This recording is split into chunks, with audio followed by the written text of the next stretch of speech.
pakai jawab.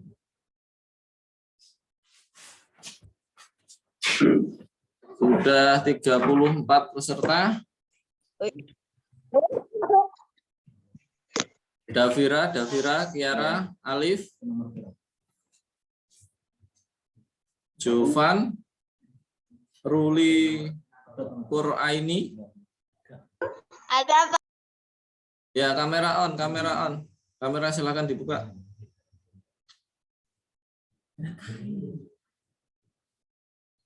Rehan Dika, Putri.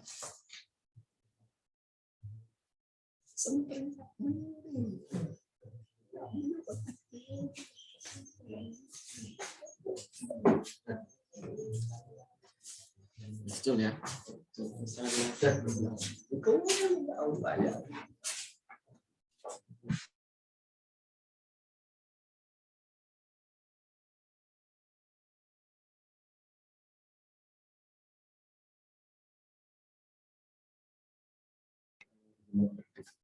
Oke, assalamualaikum warahmatullahi wabarakatuh.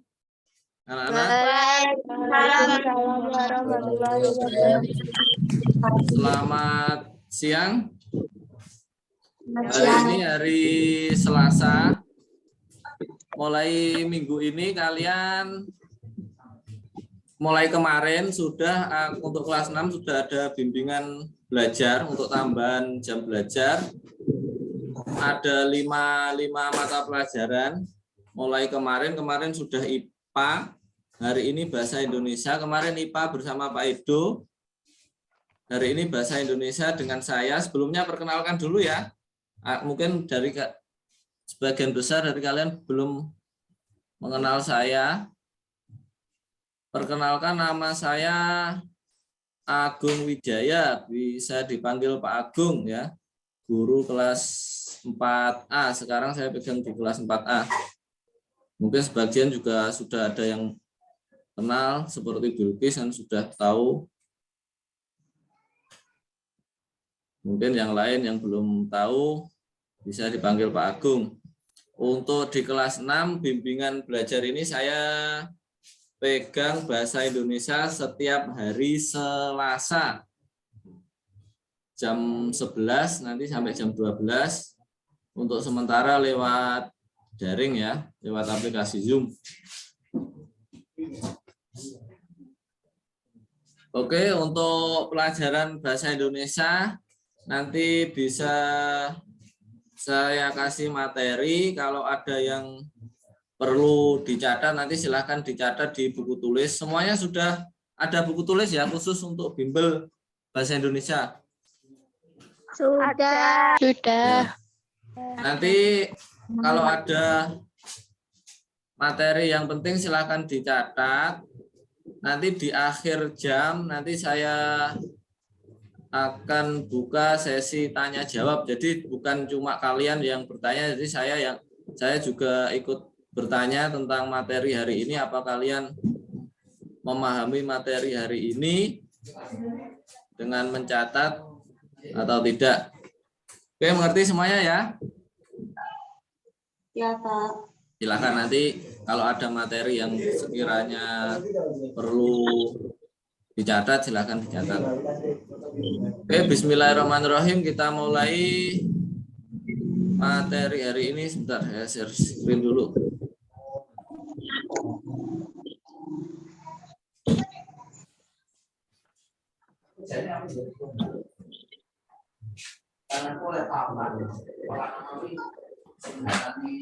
Nah, materi bimbel kelas 6 mata pelajaran bahasa Indonesia. Nah, silakan buku pakainya dibuka halaman awal. Halaman berapa ini kok nggak ada halamannya? Awal, halaman 3. Rangkuman dan latihan 1. Lingkup materi membaca non sastra. Sudah semuanya? Sudah. Ya.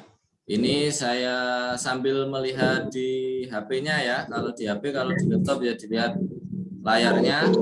Ini sudah saya rangkum untuk materi hari ini. Yang pertama adalah materinya tentang antonim.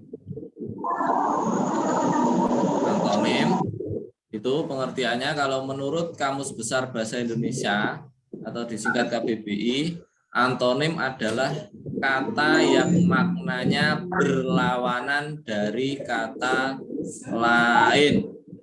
Contohnya yang warna merah ini, besar. Besar itu lawannya kecil. Kalau halal lawannya haram.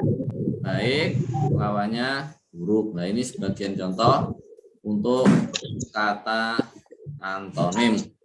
Mungkin kalian bisa mencari contoh yang lain, misalkan bersih berarti lawannya kotor, bisa juga. Bagus berarti lawannya bisa juga buruk. Nah, itu contohnya antonim. Jadi antonim itu intinya adalah kata yang berlawanan dari kata lain. Bisa ya untuk antonim? Antonim sudah. Sekarang kita lanjutkan sinonim. Tadi antonim. Sekarang sinonim. Kalau sinonim adalah persamaan kata. Jadi kebalik sama yang tadi. Kalau tadi antonim adalah artinya berlawanan. Kalau sinonim persamaan kata. Contohnya badan. Badan ini bisa disebut tubuh. Jadi tubuh sama badan ini sama, artinya mempunyai makna yang sama. Terus untuk siswa itu persamaannya adalah murid. Jadi siswa kelas 6 terus bisa juga disebut murid kelas 6 baik A ataupun B. Terus contoh lain, menjaga. Menjaga itu sama dengan merawat. Kalau kita lihat, diambil dibuka buku paketnya, yang A, makna kata atau istilah, antonim dan sinonim. Kata merupakan penyusunan sebuah teks. Sebuah kata ataupun gabungan kata dapat membentuk istilah yang mengungkapkan konsep, proses, keadaan, atau sifat khas dalam bidang tertentu. Istilah terbagi menjadi dua, yaitu istilah umum yang digunakan oleh masyarakat luas dan istilah khusus yang digunakan secara terbatas dalam bidang tertentu. Nih, terus di bawah. Sebuah kata dapat memiliki antonim dan sinonim. Kalau kita lihat tadi, antonim itu artinya makna yang berlawanan. Jadi lawan katanya. Kalau sinonim ini adalah persamaan. Ini bisa juga kalian catat dulu ya. Antonim berlawanan, kalau sinonim persamaan. Ini bisa dicatat. Dan contohnya, ini contoh dari saya, mungkin kalian bisa membuat sendiri. Untuk antonim, misalkan bersih, berarti kotor. Bisa juga, silakan kalian kalau menemukan contoh lain, silakan dicatat di contoh ini. Terus untuk antonim, ini juga contoh dari saya, silakan nanti kalian kalau ada kata lain, mungkin contohnya sinonim adalah persamaan.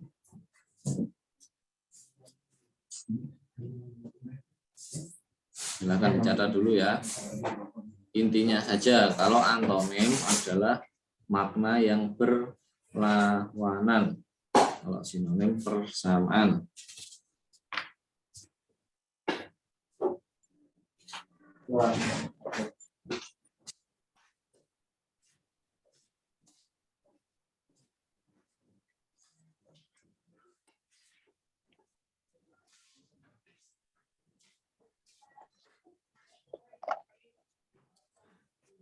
Untuk bimbel bahasa Indonesia nyantai aja anak, sambil minum, sambil nyemil nggak apa-apa, pokoknya nggak boleh sambil bermain atau sambil tidur, nggak boleh ya.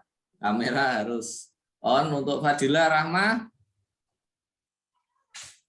nah nggak apa-apa sambil minum, soalnya siang tadi kalian ada sebagian yang tadi ke sekolah, mungkin pulang sekolah kan capek, silahkan nggak apa-apa sambil minum atau sambil nyemil.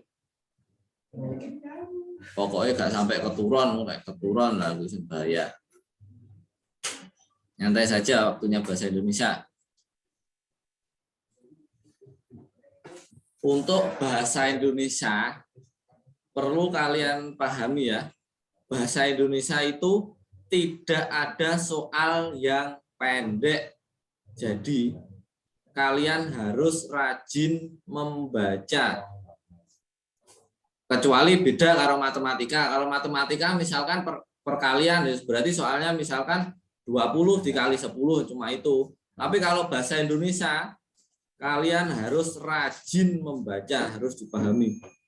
Jadi tidak bisa dibaca awalnya saja atau akhirnya saja, tidak bisa. Bahasa Indonesia itu harus dibaca keseluruhan. Soalnya mesti panjang-panjang kalau bahasa Indonesia. Jadi kalian harus rajin konsentrasi dalam membaca. Kalau matematika, IPS, IPA itu soalnya pendek, tapi kalian butuh pemikiran yang luas. Tapi kalau bahasa Indonesia harus rajin membaca. Udah ini ya, antonim dan sinonim. Kita lanjut ke halaman selanjutnya, halaman 4 kalau di buku paket.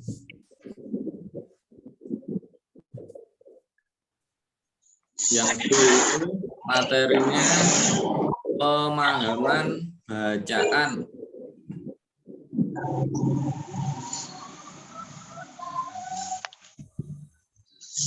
Jika kita ini kecil ini.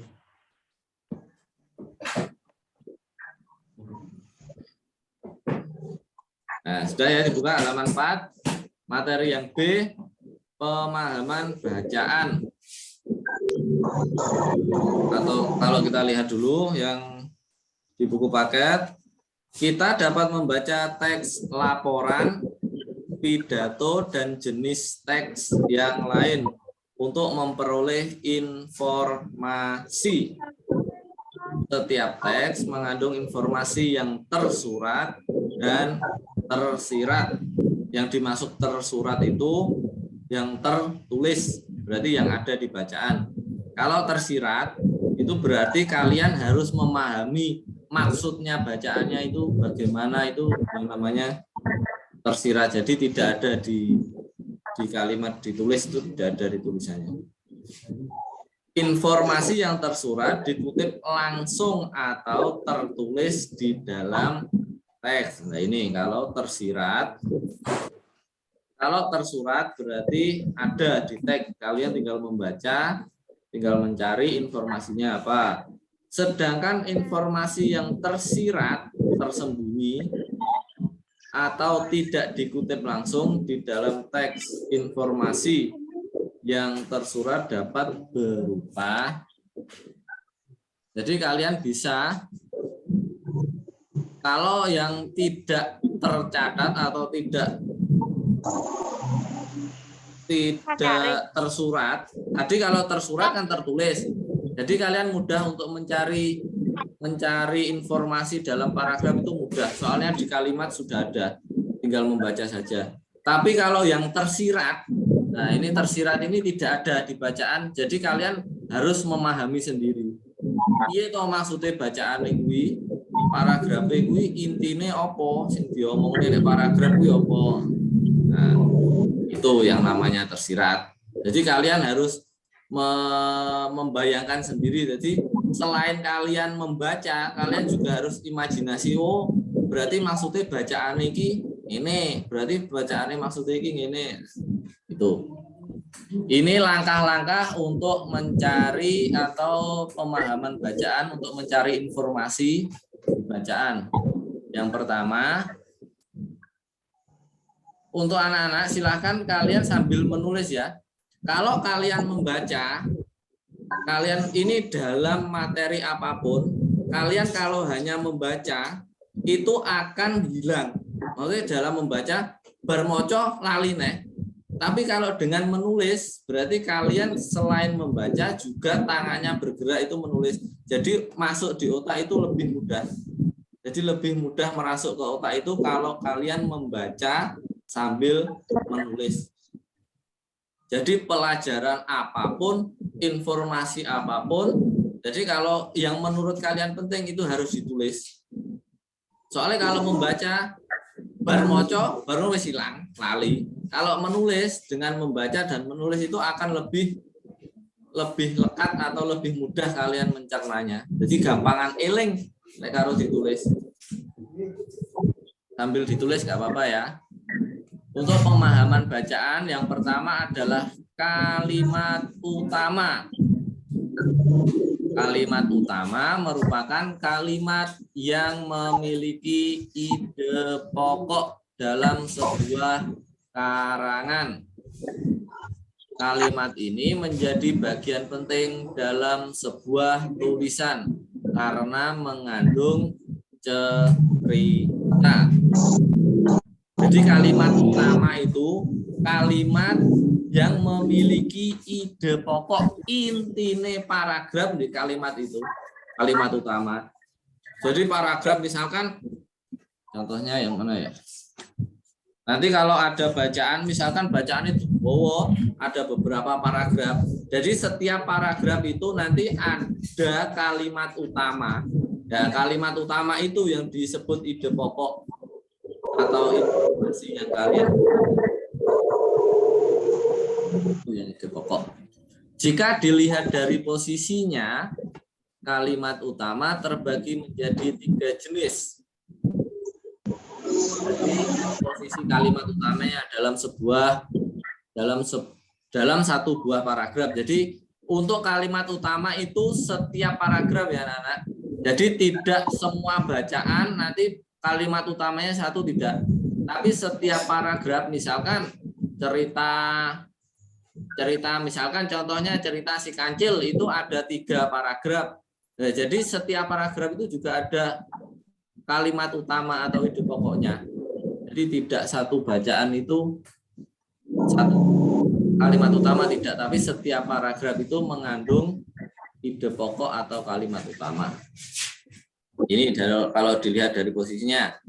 Paragraf deduktif merupakan paragraf yang kalimat utamanya berada di awal kalimat. Berarti di kalimat pertama, kalimat dhisik dhewe itu dinamakan paragraf deduktif.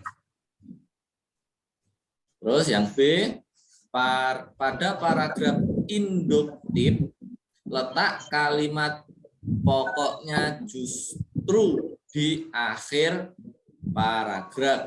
Jadi tadi kalau deduktif di awal paragraf, kalau induktif berada di akhir paragraf. Untuk yang C, paragraf campuran merupakan perpaduan antara paragraf deduktif dan induktif. Sehingga kalimat utama pada paragraf ini ada 2 macam, yaitu di awal dan di akhir paragraf. Jadi saya ulangi lagi, kalau kalimat utama itu dilihat dari posisinya panggone kalimat kuwi endi. Itu ada 3. Yang pertama deduktif itu berada di awal. Kalau induktif berada di akhir. Kalau campuran berada di awal dan akhir. Sampai sini bisa dipahami ya, Nana? Untuk pemahaman bacaan untuk mencari kalimat utamanya kalau dilihat dari posisinya. Bisa dipahami? Bisa. Ya, nanti jangan cuma bisa, juga dicatat, tapi nanti akhir jam pelajaran juga saya tanya, benar-benar bisa apa cuma bisa saat ini tok, nanti lali baru mari muni bisa baru kok akhir-akhirnya lali. Makanya juga dicatat. Kalau dengan mencatat kalian bisa memahami materi dengan baik. Yo moco, yo nulis. Jadi tangannya yo melok obah. Santai saja. Sambil minum nggak apa-apa. Soalnya tadi ada yang masuk juga, termasuk saya. Saya jadi tadi juga masuk. Nah, sambil minum ya. Nggak apa-apa kalau ada cemilan, nggak apa-apa sambil nyemil. Kita santai saja bahasa Indonesia. Soalnya bahasa Indonesia itu ditekankan pada ketenangan atau sampean membacane kuwi iso tenanan opo gak. Lek sampean membacane tenanan, insya Allah bisa mengerjakan. Materinya tidak terlalu banyak, yang penting kalian pokoknya iso moco, iso memahami maksudnya bacaannya piye kuwi. Insya Allah bisa mengerjakan soal. Nanti soalnya di akhir saja. Terus kita lanjut ya. Yang kedua, kalimat penjelas. Kalimat penjelas adalah uraian tentang ide pokok yang ada pada kalimat utama. Jadi kalimat penjelas itu kalimat sing jelas nih. Tadi kan kalimat ide pokok itu kan intine. Sekarang kalimat penjelas itu yang menjelaskan. Jadi penjelasannya uraiannya tentang ide pokok.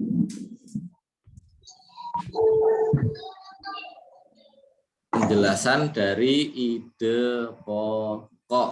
Kalau kalimat penjelas itu. Ini lebih mudah soalnya biasanya ini terlalu panjang.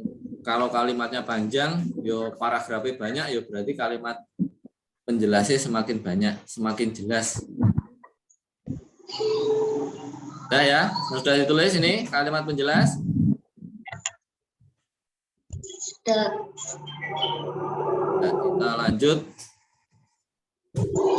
Nah, untuk yang ketiga, ide pokok atau gagasan pokok. Ide pokok atau gagasan pokok adalah garis besar pembahasan dari sebuah paragraf atau bacaan. Ide pokok dapat membantu pembaca untuk memahami pokok pikiran yang ingin disampaikan penulis. Jadi ide pokok atau gagasan pokok kuwi itu adalah inti dari setiap paragraf. Jadi kayak informasi ya. Jadi maksudnya piye? Lah kuwi jenenge ide pokok.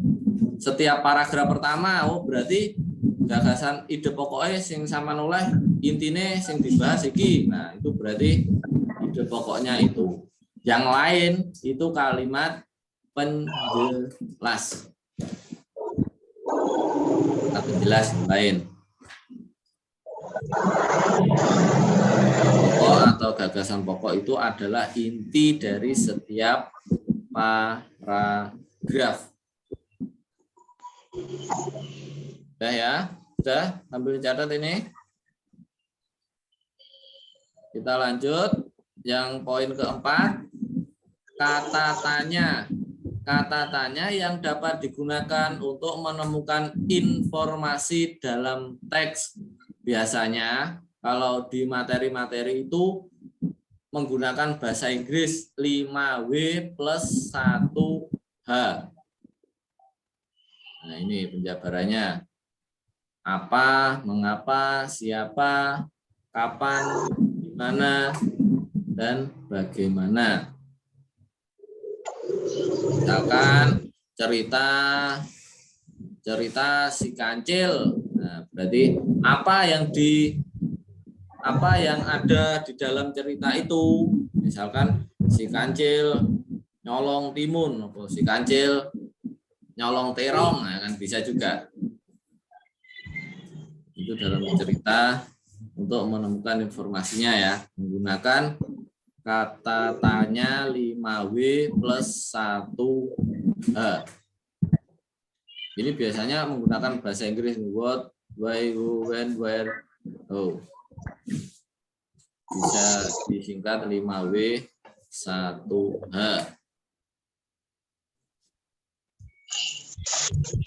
Nah, sambil ditulis. Sementara itu, informasi yang tersirat dapat berupa satu, simpulan, yaitu hasil akhir yang diperoleh setelah membaca keseluruhan isi teks. Jadi kalian tidak bisa membaca paragraf atau teks itu hanya awal itu, burine itu, apa tengah itu tidak bisa. Harus dibaca keseluruhan. Jadi mulai dari awal sampai akhir diwoco dhisik, dipahami dhisik maksudnya piye. Nah, itu nanti akan memperoleh informasi dari setiap teks atau paragraf. Terus topik yaitu pokok permasalahan atau inti yang dibahas dalam keseluruhan isi teks. Jadi topik wi apa tuh sing dimaksud nek teks mau nek bacaan mau apa lah, itu topiknya itu. Sing diomongne apa?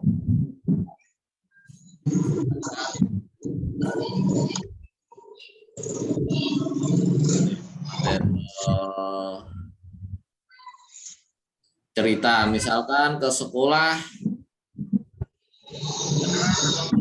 berarti sekolah sekarang dibagi menjadi, masuknya sekolah menjadi 2. Yang pertama misalkan semester absen ganjil, yang kedua hari kedua adalah nomor absen genap. Berarti intinya topiknya yang dibahas adalah masuk sekolahnya. Contohnya seperti itu. Nanti ada di setiap soal bahasa Indonesia mesti ada bacaannya atau pembahasannya. Sampai sini bisa dipahami? Sebelum kita lanjutkan, anak-anak bisa dipahami?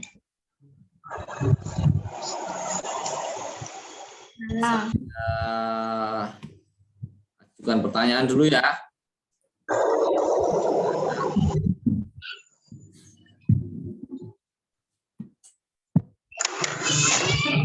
Alim Yusuf di Bidai.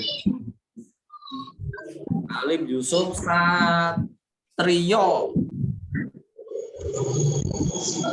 Halo, Alim Yusuf Satrio. Alim Yusuf Satrio ada? Ada. Kamera on.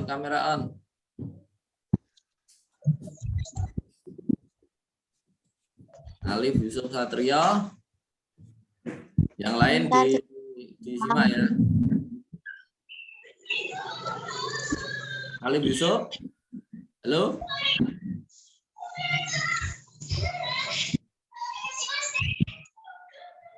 Nggak bisa.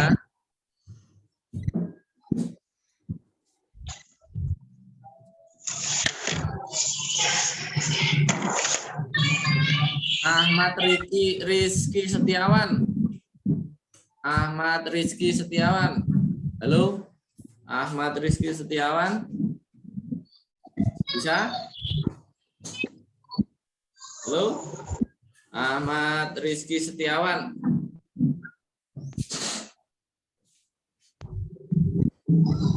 Mana ini?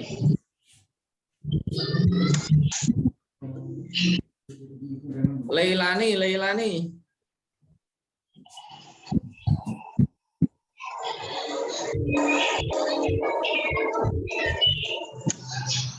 Bisa? Halo? Leilani?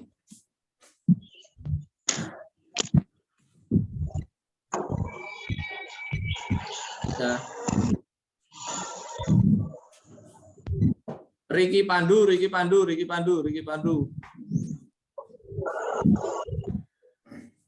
Sip, Gus. Gak apa-apa, kamera on, selalu ketok bagus. Nah, mana ya? Tadi sudah membahas antonim. Apa artinya antonim tadi? Riki Pandu. Antonim tadi apa? Yang dimaksud antonim?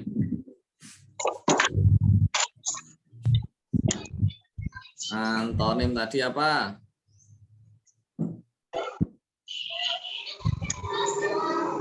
Atas pora mau.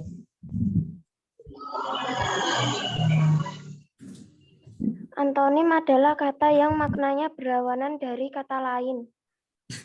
Yang jawab malah Sylvia. Riki nggak jawab. Ndi bocah nyata atau mau nggak mau?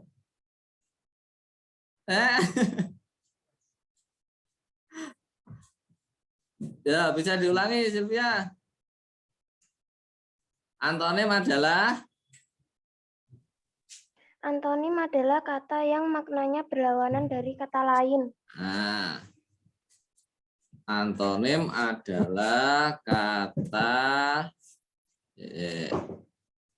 yang bermakna lain atau lawan kata. Bisa juga disebut lawan kata. Novadio.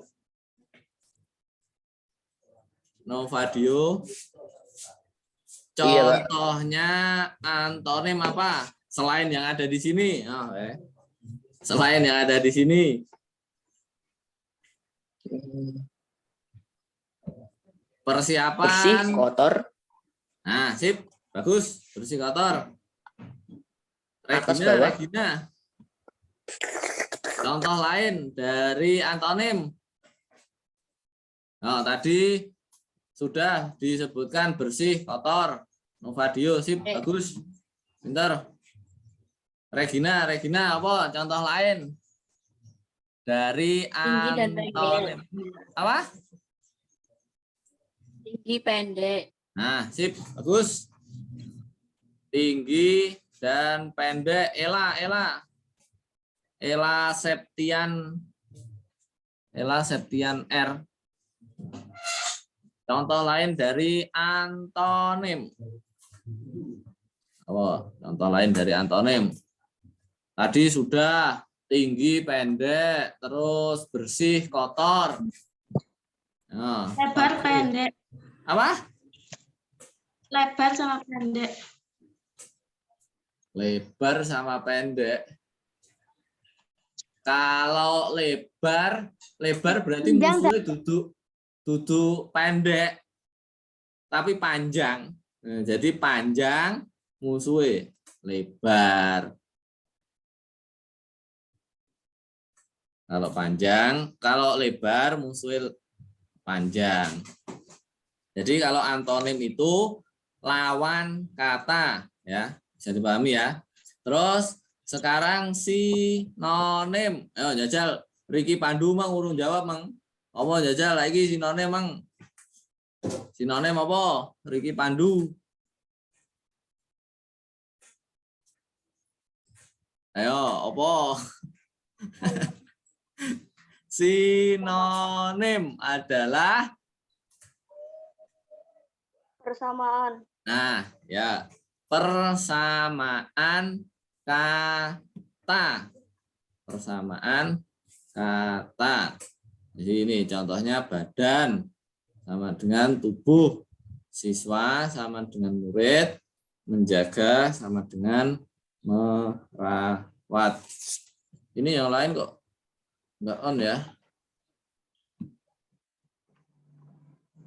Leilani, Catur, Anindita, Bilkis, Eva Marantika. Nah, ini kemana ini anaknya?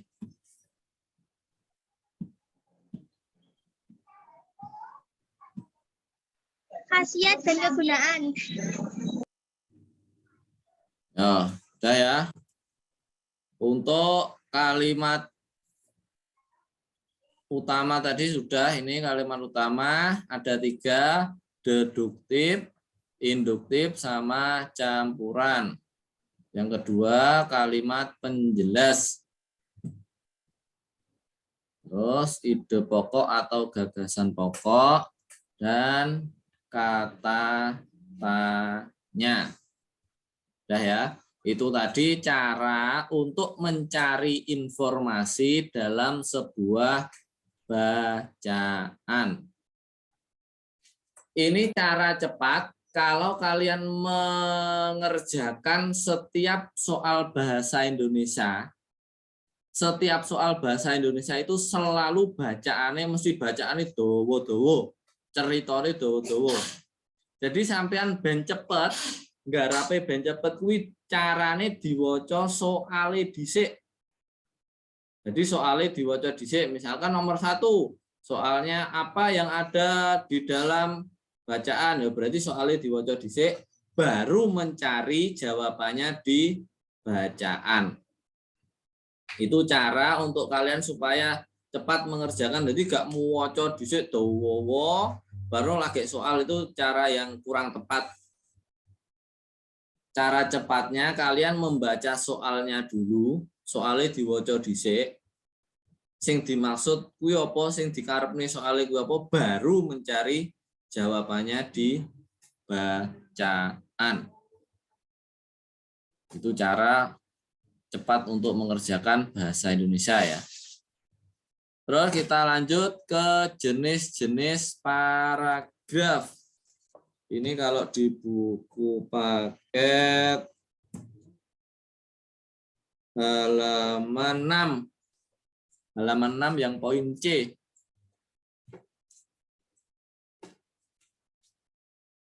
Halaman 6 yang poin C.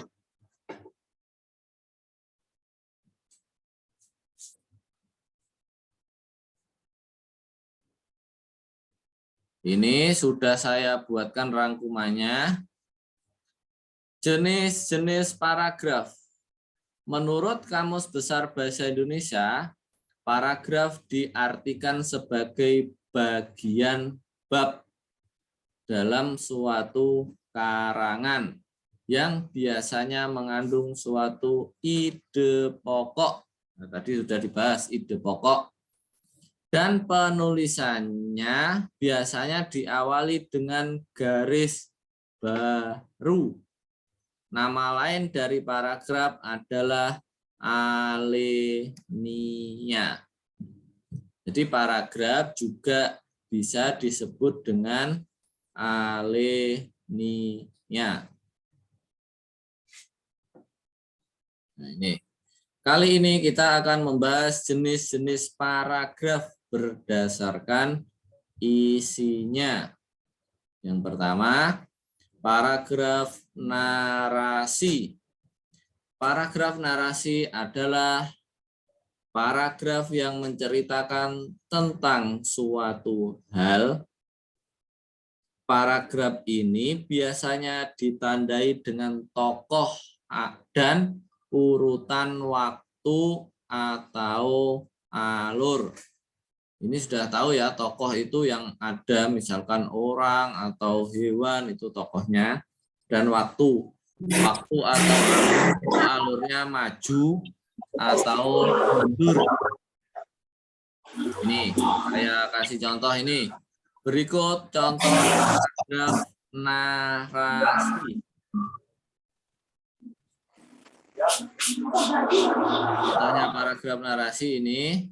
Kemarin sore Arkan memetik buah kelapa. Nah, tadi kan ditandai dengan tokoh. Tokoh ini berarti orangnya adalah Arkan. Ya. Terus waktunya kapan Arkan menek kambil? Arkan menek kambil kemarin sore. Berarti waktunya adalah kemarin sore. Ia memanjat pohon kelapa dengan lincah. Ia memetik buah kelapa dengan sebuah sabit.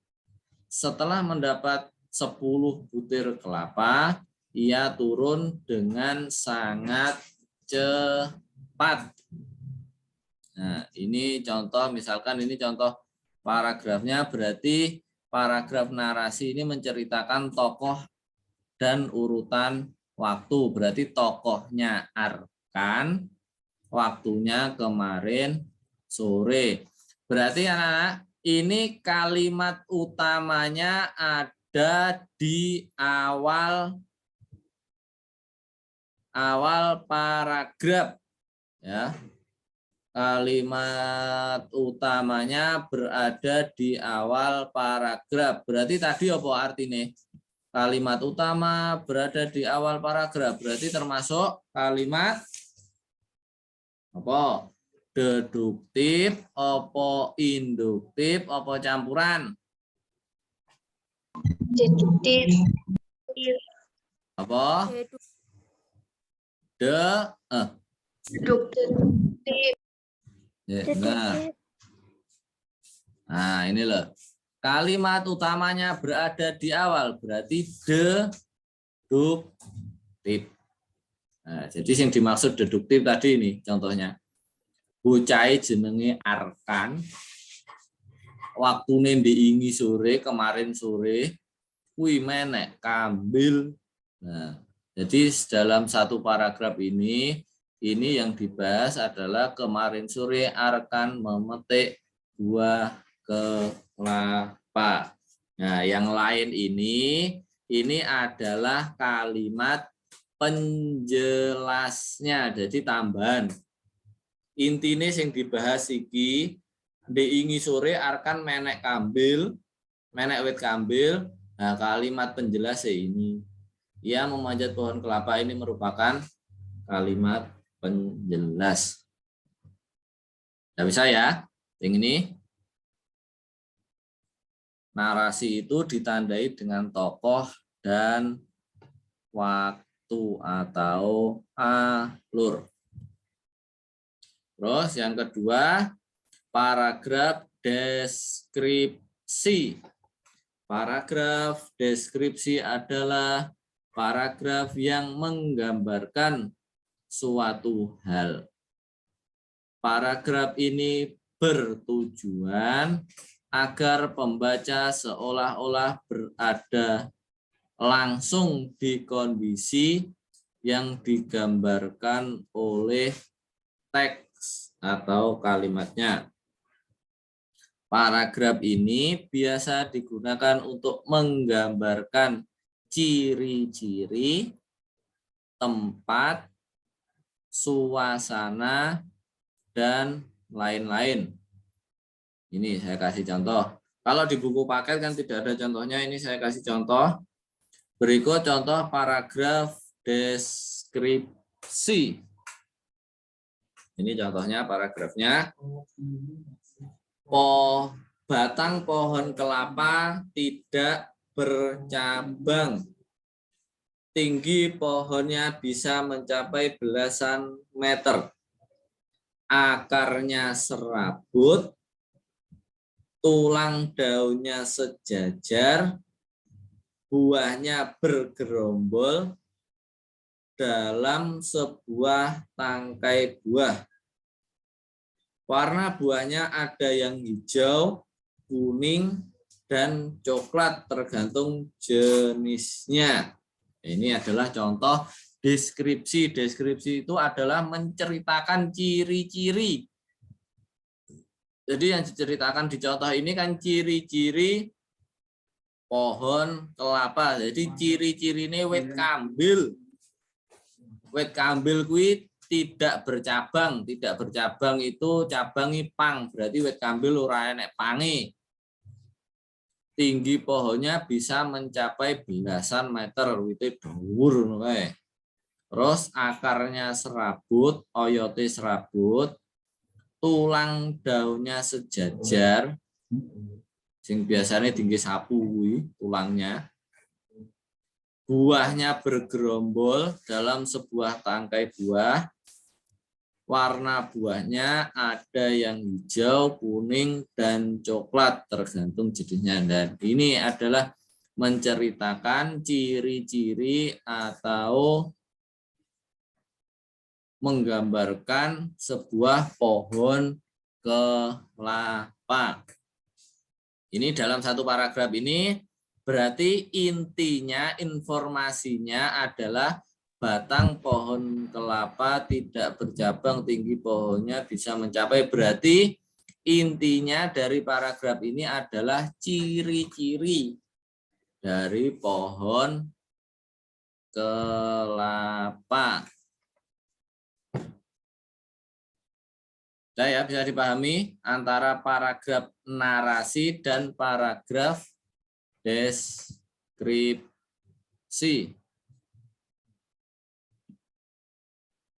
Ini agak panjang ini kalimatnya. Intinya saya ulangi lagi, bahasa Indonesia itu kalian harus rajin membaca, kudu teliti nek moco. Semakin kalian teliti dalam membaca, akan semakin mudah untuk mengerjakan soal-soal yang ada dalam bahasa Indonesia. Jadi sampean kudu teliti nek maca, nek iso maca teliti berarti nek ngerjakne penak, gampang. Terus bahasa Indonesia sing diwaca soale dhisik ya. Setiap mengerjakan apapun sing diwaca soale dhisik. Baru mencari informasi yang ada di bacaan. Jadi lagi nggoleki bacaan, nek bacaan. Udah sampai sini ada yang ditanyakan? Ini sudah jam 12. Tidak. Untuk sementara sampai sini saja. Mungkin dari kalian ada yang belum paham bisa ditanyakan. Nanti dilanjutkan, materi dilanjutkan hari Selasa minggu depan. Ya. Kalau sudah tidak ada yang bertanya, mudah-mudahan kalian bisa memahami materi hari ini, bisa belajar lebih baik. Untuk latihan soal, bisa nanti di halaman 4 ya. Halaman 4 dan halaman 7 itu ada barcode, nanti bisa dibuka menggunakan barcode. Halaman 6 juga ada 4 dan 4, 6 dan 7. Nanti silakan dibuka, itu nanti ada soalnya. Terus kemudian belajar dikerjakan ya, coba dikerjakan di buku tulis. Jadi soalnya nggak usah ditulis, langsung jawabannya. Semuanya sudah ada buku tulisnya toh, yang bahasa Indonesia ini anak-anak sudah. Semuanya sudah mempunyai buku tulis khusus untuk bimbel bahasa Indonesia. Ada. Sudah. Nah, itu nanti soalnya latihan di barcode dulu menggunakan HP, kemudian dikerjakan di buku tulis buat latihan ya. Nanti kalau ada yang kurang paham atau kurang jelas bisa. Kalau di sekolah misalkan ketemu saya bisa nanti langsung ditanyakan ke saya atau ke Bapak Ibu gurunya kelasnya masing-masing. Kalau tidak ya berarti ya minggu depan hari Selasa nanti bisa ditanyakan ke saya lewat aplikasi Zoom ya. Nanti bisa ditanyakan. Ya anak-anak, sekali lagi ada pertanyaan untuk materi sampai materi hari ini? Tidak. Mudah-mudahan semuanya menerima penjelasan dari saya dan bisa memahami. Kalian sudah kelas 6 ditingkatkan belajarnya. Terutama sampai lek pengen sekolah ya SMP ini, SMP yang dipengini ya kudu sekolah yang tenanan, kudu sinau sing tenanan. Soalnya nilai kalian juga menentukan nanti ya. Ojo cuma pengen tok sekolah nabi tapi nek omah atau sinau atau moco-moco ya percuma. Dibaca soalnya dan materi-materinya. Udah ya. Silakan setelah ini istirahat dulu, nanti untuk tugasnya bisa dikerjakan nanti sore atau nanti malam juga nggak apa-apa. Kalian harus menggunakan waktu sebaik mungkin. Nah, awan istirahat sing kelas 6 digawe leren sik ae gak usah dolan ae. Dolane sampean lek wis lulus ya. Lek wis baru ujian, baru dolan gak apa-apa. Yang penting dipersiapkan ujiannya, mendapatkan nilai bagus dan diterima di sekolah yang kalian inginkan. Oke anak-anak, pembelajaran hari ini sudah selesai. Aku ngakhiri sampai di sini. Sekian. Wassalamualaikum warahmatullahi wabarakatuh. Waalaikumsalam warahmatullahi wabarakatuh.